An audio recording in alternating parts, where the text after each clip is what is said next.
Assalamualaikum warahmatullahi wabarakatuh. Yang terhormat Bapak Dr. Andes Hari Wahyono, Magister Pendidikan, selaku dosen pengampu mata kuliah retorika. Yang saya hormati Mbak Islamuna Rofaani Yundi, selaku asisten dosen mata kuliah retorika, serta rekan-rekan kelas 4 yang senantiasa saya banggakan. Puja dan puji syukur senantiasa kita haturkan kepada Tuhan Yang Maha Esa atas berkat dan rahmat-Nya sehingga kita dapat berkumpul dalam kondisi sehat pada hari ini. Sebelum itu, perkenalkan, saya Sylvia Nanda Pinasti yang akan menyampaikan pidato yang bertema pendidikan dengan judul Pendidikan Sejati Merumuskan Tujuan Hakiki Pembelajaran. Rekan-rekan sekalian, marilah kita sejenak merefleksikan suasana di ruangan ini. Di tengah-tengah masa studi kita, saya yakin terdapat di antara kita yang pernah merasa lelah, bahkan bertanya, kapankah rangkaian tugas dan kewajiban akademis ini akan berakhir? Perasaan ini sangatlah wajar, karena kita semua adalah insan yang rentan terhadap kejenuhan. Perasaan tersebut sering muncul akibat fokus kita yang terlalu berpusat pada garis akhir pendidikan, seperti momen seremonial wisuda, selembar ijazah, atau sekedar pencapaian nilai yang memuaskan. Kita terlalu menargetkan destinasi hingga melupakan esensi dari proses yang kita jalani setiap hari. Seringkali, pendidikan diinterpretasikan sebagai perlombaan lari cepat. Semua pihak berlari, berkompetisi, berfokus pada kecepatan, dan yang terpenting mencapai garis akhir. Padahal, hakikat pendidikan sejati adalah ekspedisi. Terdapat perbedaan mendasar.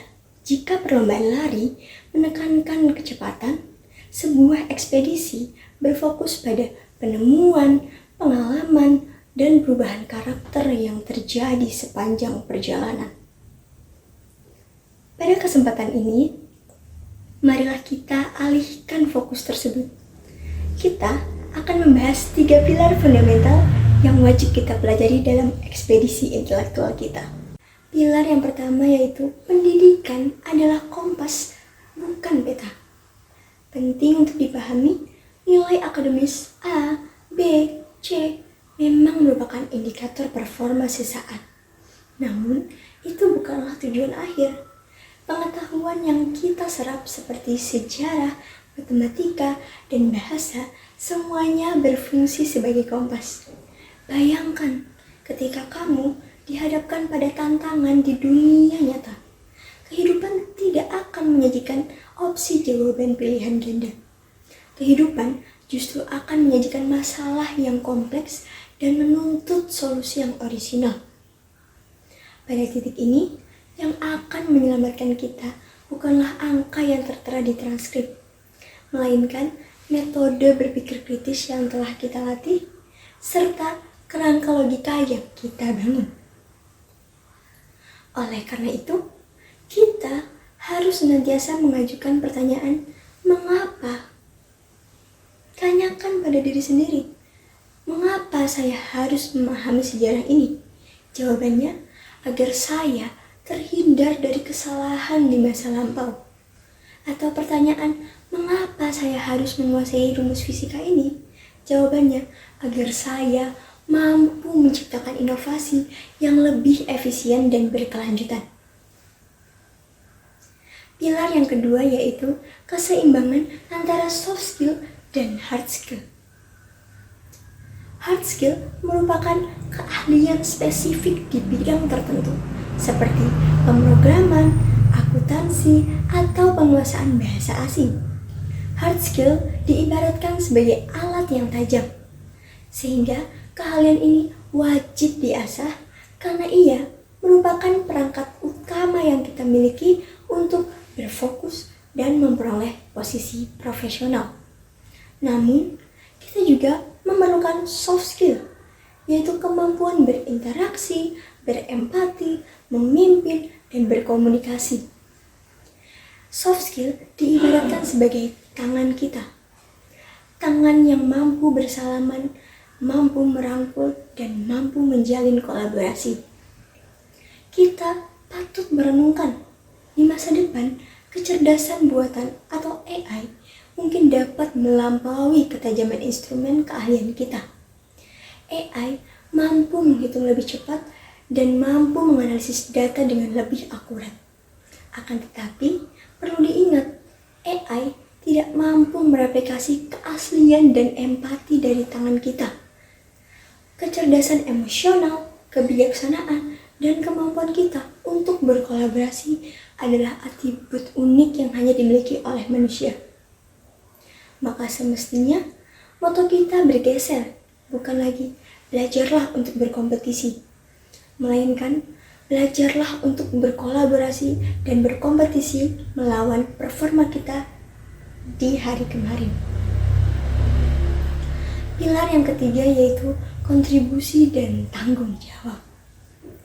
Pilar ini merupakan dimensi yang paling mendalam. Pendidikan yang kita peroleh bukan hanya untuk kepentingan diri sendiri. Setiap jam kuliah yang kita ikuti, setiap referensi yang kita baca, setiap waktu yang didedikasikan oleh guru dan dosen merupakan investasi sosial yang sangat besar yang berasal dari orang tua, dana politik, dan harapan bangsa. Kita dididik dengan sumber daya. Oleh karena itu, hasil dari ekspedisi pendidikan kita harus dikembalikan kepada masyarakat dalam bentuk kontribusi. Kita wajib memanfaatkan ilmu tersebut untuk membangun dan memajukan peradaban. Maka, saya mengajak kalian untuk mari kita ubah pertanyaan standar saat kelulusan. Bukan lagi di mana kamu akan bekerja atau berapa penghasilan yang kamu targetkan. Tetapi kita ubah menjadi permasalahan sosial apa di sekitar yang ingin kamu bantu pecahkan, atau warisan apa yang ingin kamu tinggalkan melalui ilmu yang kamu bagi untuk generasi mendatang.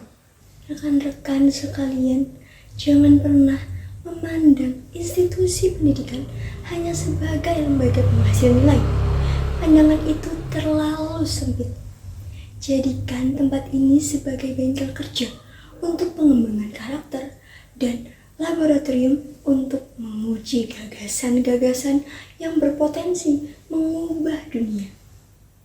Marilah kita mulai mencari tujuan hakiki yang jauh lebih besar dan jauh lebih kuat daripada sekedar pengejaran nilai yang baik. Inilah yang didefinisikan sebagai jiwa pembelajar sejati. Jiwa yang akan menghindarkan kita dari sikap cepat puas dan stagnasi. Sekian yang dapat saya sampaikan. Mohon maaf apabila ada salah kata atau perilaku selama penyampaian pidato ini. Serta terima kasih kepada rekan-rekan yang bersedia mendengarkan. Selamat berjuang dalam ekspedisi intelektual ini. Teruslah memupuk rasa ingin tahu, teruslah mengembangkan empati, dan jangan pernah berhenti untuk belajar. Wassalamualaikum warahmatullahi wabarakatuh.